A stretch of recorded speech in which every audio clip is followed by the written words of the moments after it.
What's going on, guys, and welcome back to another video.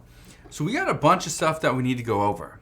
We got some updates regarding the stimulus package and what could happen with the Build Back Better Act.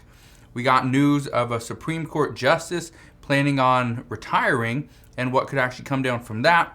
And I also want to address inflation and what the Federal Reserve Chairman Jerome Powell said today. A lot of stuff to discuss. All this I think is extremely important. And then we also have more than 80 lawmakers who are requesting that President Biden release the memo from Education Secretary Miguel Cardona regarding the student loan forgiveness and up to $50,000. So, a lot of stuff to discuss today. First, let's address the upcoming stimulus package. What we're going to see. Here's what we know. Reports are indicating that lawmakers are considering tax credits as a way to provide assistance to the American people. Now, earlier on today, we learned that the child tax credit payments are currently on hold. Those are one of the things that has, according to reports, pretty much been cut from the Build Back Better Act and any upcoming bill. Now, this is mainly because there's only two people really discussing this and negotiating. We got President Biden, Senator Joe Manchin. Those two are the two that are trying to put this together. Senator Joe Manchin. Now, even though there's 100 senators, there's really only one that matters, and that's Senator Joe Manchin, mainly because he's opposing so many things because of additional inflation. But we do know that other than the child tax credit payments, one of the other tax credits that has been discussed is potentially providing adult tax credits. So, we do, and again, just to touch on the child tax credit payments for a second, when these expired, back in December, what you need to keep in mind is the child tax credit is still there. It's still $2,000 per child. So it's not $3,000, it's not $3,600. It's $2,000. Okay, that's what it is. We don't know if that's going to be increased. We don't know if $2,000 could potentially turn into a monthly payment. It won't be much. I think it's like $166 a month, but it would be something. So, other than that, adult tax credits are one of the things that lawmakers are reportedly discussing. And there's currently tax credits for childcare, which would help children, but also reimburse the parents for providing childcare, which the parents could then go to work, right? So this is one of those incentives.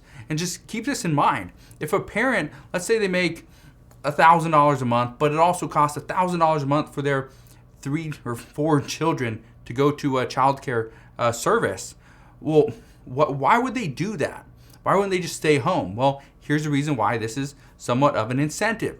The parent goes to work, you paid $1,000, they take that $1,000 and they pay for childcare.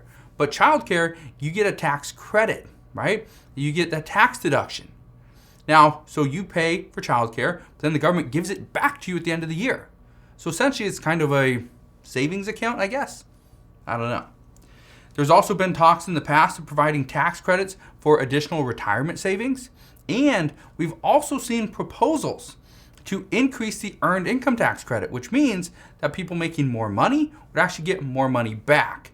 Now, it's currently, I believe, $57,000 or something like that. So it's up there. But again, there's been proposals on that in the past. Now, in the past, I'm talking about like 2020, 2021, where their lawmakers are discussing how to give the American people back more of their money. So we'll see if anything happens with that. But at least as of today, that's the discussion, is let's provide tax credits to the American people. Let's incentivize them to spend in certain ways.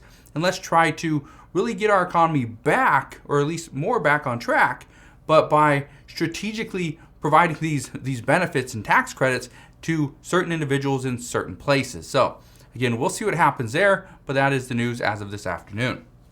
Also, today we got some very big news because Supreme Court Justice Justice Breyer, he is, according to reports, has plans on retiring in June. Now, him and President Biden will have a meeting tomorrow where they will most likely announce this. Now, this is big because this now gives President Biden the opportunity to put somebody that he wants into the Supreme Court.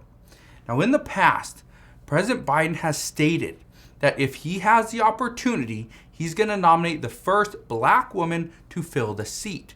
Now, we do not know who the exact nominee will be, but we do know that when the nominee is confirmed by the Senate, okay, it doesn't have to be after Judge Breyer officially retires. So he says he's going to retire in June. Well, according to Senate Majority Leader Chuck Schumer, he expects to take up this vote within the next month. So he's going to push for this, just like President Donald Trump did when he was trying to push through Judge Barrett after the death of Ruth Bader Ginsburg. So we'll see what happens there. We do know that Judge Breyer is also reportedly going to stay on until the nominee is confirmed. So this means if Republicans or Senator Joe Manchin try to block the nominee, he will stay on until somebody is chosen. So there will not be an open seat. So thought that was interesting, but I just want to point that out because that could be very, very big. Now, one thing you need to keep in mind is that the Senate only needs a majority vote on the Supreme Court justices. And this is a fairly newer rule because Senator Mitch McConnell, he actually changed the filibuster rules for this back in 2017. Also, the timing of this is going to be a major factor. And I say this because Senator Joe Manchin, now he's usually open to pretty much selecting and voting through anybody that the president picks, as long as they're capable of doing the job. So I bring this up because last year, Senator Joe Manchin, he supported 2 and he opposed 1. The one person that he opposed was Judge Barrett. He opposed her nomination because he stated that it was just too close to the election. Now, granted, it was just weeks away, but some worry that Senator Joe Manchin could oppose this nominee if, this is why this is so important, he would oppose this nominee if it doesn't take place within the next few months. That's key. But like Senate Majority Leader Chuck Schumer says that he plans on taking up this vote within the next month. So we'll see what happens there, but that could be big. That could be very big. Also, today was a big day because of the FOMC meeting minutes. Today, we heard from Federal Reserve Chairman Jerome Powell, and he talked about what to expect moving forward and how he plans to, or the Federal Reserve plans to combat inflation. Now, inflation's a real problem. Federal Reserve Chairman Jerome Powell stated that inflation is worse than many people predicted it would be. And he also went on and said that he would revise his December 22 numbers upward already. This isn't good. This is not good. But many experts are saying that there's one main way to really help inflation outside of raising rates. Here's what they're saying. The best way to fight inflation is to produce more products here in the United States, because then we will not be reliant on other countries. If other countries, it costs more money for them to ship a product, we don't have to pay that. It's already here within our borders.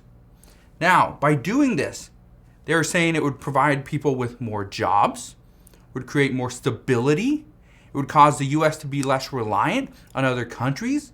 But the one thing, the one way this can be done, and this is what's going to be very difficult, is you have to get more companies to stay on U.S. soil. But how do you do that? Well, here's what we know. This means, according to experts, we would need to reduce taxes on businesses, not increase them.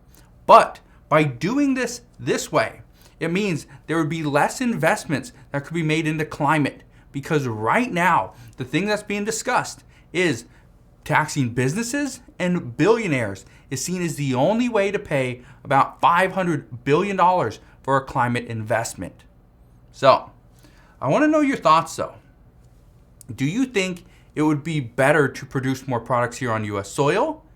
Or do you think outsourcing to China and other countries is the best way to do this due to the pricing of the products?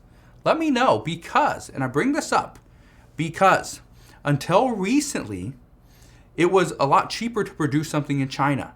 The problem is when we are producing products in China, but they cost 10 times as much to ship because of supply chain issues, because of worker shortages over there and here, because of just the cost, gasoline, fuel, right? Does it make sense to continue on that same path or change course and produce stuff here? Now, you can answer that question down in the comment section below.